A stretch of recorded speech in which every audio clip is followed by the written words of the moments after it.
مشرقی یورپ کی سرزمین آج ایک ایسی جنگ کی گواہ ہے جس نے نہ صرف تاریخ کا دھارا موڑ دیا ہے بلکہ مستقبل پر بھی سوالیہ نشان لگا دیا۔ روس اور یوکرین کے درمیان جاری یہ تصادم صرف بارود اور گولیوں کی لڑائی نہیں ہے، یہ زمین، وقار اور بقا کی جنگ ہے۔ 2014 میں جب روس نے کریمیا پہ قبضہ کیا تو دنیا نے اسے ایک لمحاتی بحران سمجھا تھا، لیکن وقت نے یہ ثابت کیا کہ یہ محض ابتدا تھی۔ آج ڈونباس کے میدان، لوہینسک اور ڈونیسک کے ملبے تلے دبی کہانیاں، خرسون اور زاپوریا کی سڑکوں پہ چھائی ہوئی ویرانی، سب اس بات کے گواہ ہیں کہ یہ جنگ ایک نسل کی قسمت بدل چکی اور نئی تاریخ رقم کرنے کی وجہ بن رہی ہے۔ یوکرین اپنی بقا کے لیے آخری دم تک ڈٹا ہوا ہے اور روس اپنے مطالبات پہ اٹل کھڑا ہے۔ یورپ خوف اور غصے کے بیچ پھنسا ہوا ہے اور امریکہ وہ بھی اب ایک مشکل انتخاب کے دہانے پہ کھڑا ہے۔ سوال یہ ہے کہ الاسکا میں ہونے والے حالیہ مذاکرات امن کا راستہ کھولیں گے یا پھر یہ دنیا کو ایک ایسی سیاسی آندھی میں دھکیل دیں گے جس کے طوفان سے کوئی بھی خطہ محفوظ نہیں رہ پائے گا۔ روس اور یوکرین کے درمیان جاری جنگ نے مشرقی یورپ کا نقشہ بدل کے رکھ دیا۔ 2014 میں روس نے کریمیا پہ قبضہ کر کے اسے اپنے ساتھ میں لا لیا تھا اور تب سے یہ خطہ روس کے کنٹرول میں ہے۔ بحیرہ اسود کے کنارے واقع اس علاقے کو ماسکو اپنی ریاست کا حصہ قرار دیتا ہے، لیکن دنیا کے بیشتر ممالک آج بھی اسے یوکرین کی سرزمین مانتے ہیں۔ کریمیا کے بعد روس نے یوکرین کے مشرقی علاقے ڈونباس پہ اپنی توجہ مرکوز کی۔ ڈونباس کے دو بڑے صوبے لوہینسک اور ڈونیسک اس وقت جزوی طور پہ روس کے قبضے میں ہیں۔ لوہینسک کا زیادہ تر علاقہ روسی کنٹرول میں ہے اور اس کا اہم شہر سیوریو ڈونیسک بھی 2022 میں روس کے زیر تسلط چلا گیا تھا۔ ڈونیسک کا بڑا حصہ بھی روس کے قبضے میں ہے، تاہم اس کے 4 کلیدی شہر اب بھی اس کا حصہ سمجھے جاتے ہیں۔ روس نے یوکرین کے جنوبی حصے میں بھی پیش قدمی کی ہے۔ خرسون صوبے کا ایک بڑا حصہ روس کے قبضے میں ہے اور وہاں پر بھی اس کا جو شہر ہے ہینیچیس، وہ روسی انتظامیہ کی عارضی مرکز ہے۔ اسی طرح زاپوریزیا صوبے کے جنوب اور جنوب مشرقی علاقے بھی روس کے کنٹرول میں ہیں، لیکن اس کے ساتھ ساتھ صوبائی دارالحکومت زاپوریزیا ابھی تک یوکرین کے پاس موجود ہے۔ گزشتہ چند ماہ کی اگر بات کریں تو روس نے ڈونباس میں اپنی پوزیشن مزید مستحکم کی تھی اور اگست 2025 میں ٹوریسک نامی شہر مکمل طور پر روس کے قبضے میں چلا گیا تھا۔ اس کے ساتھ ساتھ قریبی قصبے اور دیہات جیسے شومی، زالیزنے، پودینے، دروزبا، پیوچنے، نیو یارک اور پیتریوکا بھی روسی فوج نے اپنے کنٹرول میں لے لیے تھے۔ اسی طرح پوکروفسک کے ارد گرد کئی دیہات بھی روس کے زیر قبضہ آ چکے ہیں۔ یوں موجودہ صورتحال یہ ہے کہ کریمیا مکمل طور پر روس کے قبضے میں ہے۔ لوہینسک اور ڈونیسک کے بڑے حصے ماسکو کے کنٹرول میں ہے، جبکہ خرسون اور زاپوریزیا کے جنوبی علاقے بھی روس کے پاس موجود ہیں۔ اس کے برعکس یوکرین اب بھی کچھ اہم دفاعی شہروں کے اوپر قابض ہے اور اپنی بقا کی جنگ لڑ رہا ہے۔ یہ جنگ صرف 2 ممالک کے درمیان ہی نہیں ہو رہی، بلکہ یہ پوری دنیا کے لیے ایک بڑا سیاسی اور سفارتی چیلنج بن چکی ہے۔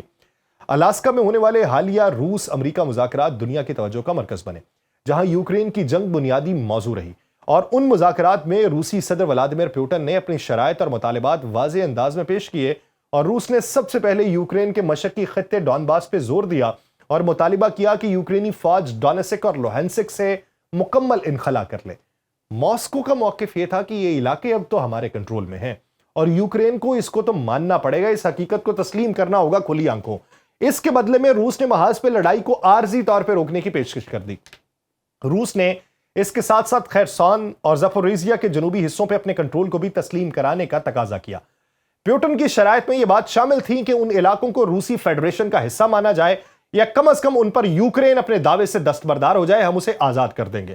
اس نقطے پہ روس نے سخت موقف اپنایا اور واضح کیا کہ ان علاقوں پہ بات چیت کے لیے زیادہ گنجائش موجود نہیں ہے۔ اگر ولادیمیر زیلنسکی روس کی شرائط مان لیتے ہیں تو پھر کیا ہوگا؟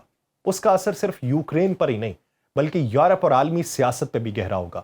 یورپی یونین کا رد عمل اس صورتحال میں کئی پہلوؤں سے سامنے آ سکتا ہے۔ سب سے پہلے یورپی یونین کے لیے یہ ایک دھچکا ہوگا کیونکہ 2022 سے اب تک یورپی یونین نے یوکرین کو نہ صرف مالی اور فوجی امداد دی ہے بلکہ سیاسی سطحوں پہ بھی بھرپور حمایت کی ہے۔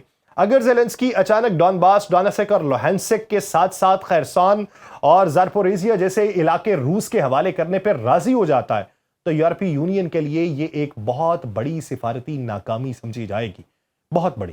یورپی یونین کے رکن ممالک، خاص طور پہ مشرقی یورپ جیسے پولینڈ اور بالٹک ریاستیں، اس فیصلے پہ سخت رد عمل دیں گی کیونکہ ان کے نزدیک یہ روس کو یہ شے دینے کے مترادف ہوگا کہ وہ مستقبل میں دیگر علاقوں پر بھی قبضہ کر لے۔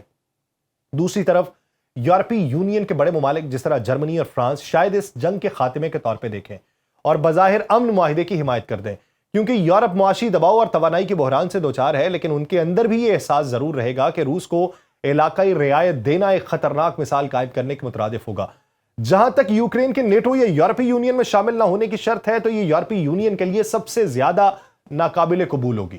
یوکرین کو یورپی فیملی کا حصہ بنانے کے لیے بیانیے پر یورپی یونین نے پچھلے 3 برسوں سے اپنی ساکھ قائم کی ہے۔ زیلنسکی اگر اس شرط پہ راضی ہو جاتا ہے تو یورپی یونین کے اندر اختلافات شدت اختیار کر جائیں گے۔ کچھ ممالک اسے وقتی امن کے لیے قبول کریں گے، مگر زیادہ ممالک خاص طور پہ مشرقی یورپ اسے اپنی سلامتی کے خلاف سمجھیں گے۔ اگر سارے منظرنامے میں یہ کہنا مشکل ہے کہ زیلنسکی کے پاس واقعی ان شرائط کو قبول کرنے کا اختیار ہے۔ یوکرینی عوام اور فوج نے کیونکہ بھاری قربانیاں دے رکھی ہیں، لاکھوں لوگ بے گھر ہوئے ہیں، ہزاروں جانیں ضائع ہوئی ہیں، ایسے میں اچانک علاقائی دستبرداری اختیار کر لینا عوامی سطح پہ شدید رد عمل پیدا کر دے گا۔ زیلنسکی کی سیاسی بقا خطرے میں پڑ جائے گی کیونکہ یوکرین کے اندر ایسے فیصلے کو غداری کے مترادف سمجھا جائے گا۔ خلاصہ یہ کہ اگر زیلنسکی روس کی شرائط مان بھی لیتا ہے تو یورپی یونین بظاہر امن کی کوششوں کو خوش آمدید کہے گی، لیکن اندرونی طور پہ فیصلہ اتحاد کو تقسیم کر دے گا۔ مشرقی یورپی ممالک اسے سختی سے مسترد کریں گے، مغربی یورپی ممالک اسے وقتی ریلیف کے طور پہ دیکھیں گے، لیکن عملی طور پہ زیلنسکی کے لیے یہ شرائط ماننا نہایت مشکل ہے، کیونکہ اس کے نتیجے میں اس کی حکومت اندرونی اور بیرونی دونوں سطحوں پہ شدید دباؤ کا شکار ہو جائے گی، اور موجودہ منظرنامے کو جنگ کی دھول میں اکثر سچ کو دھندلا کے دکھایا جاتا ہے۔ لیکن ایک بات واضح ہے کہ یہ جنگ صرف سرحدوں کی کشمکش نہیں ہے، بلکہ انسانیت کا بھی ایک کڑا امتحان ہے۔ یوکرین کے ملبے میں دبے خواب، روس کی ضد، یورپ کی بے چینی اور امریکہ کی تذبذب بھری سیاست، یہ سب مل کے ایک ایسا منظر پیش کر رہے ہیں جو آنے والی نسلوں کی تاریخ میں ضرور لکھا جائے گا، اور ایسے الفاظ میں جو شاید پڑھنے کے قابل نہ ہو۔ الاسکا کی میز پہ رکھی شرائط شاید کاغذ پر آسان لگے، لیکن ان کے پیچھے لاکھوں لوگوں کی زندگیاں اور خواب بھی جڑے ہیں۔ یہ شرائط اگر مان لی گئیں تو ممکن ہے کہ محاذوں پہ گولیاں کچھ وقت کے لیے رک جائیں، لیکن دلوں کے زخموں کو بھرنے میں دہائیاں لگ جائیں گی۔ اصل سوال یہی ہے کہ کیا امن کا سودا زمینوں کے بدلے ممکن ہے؟ کیا طاقت کی زبان ہی تاریخ کا واحد فیصلہ لکھے گی؟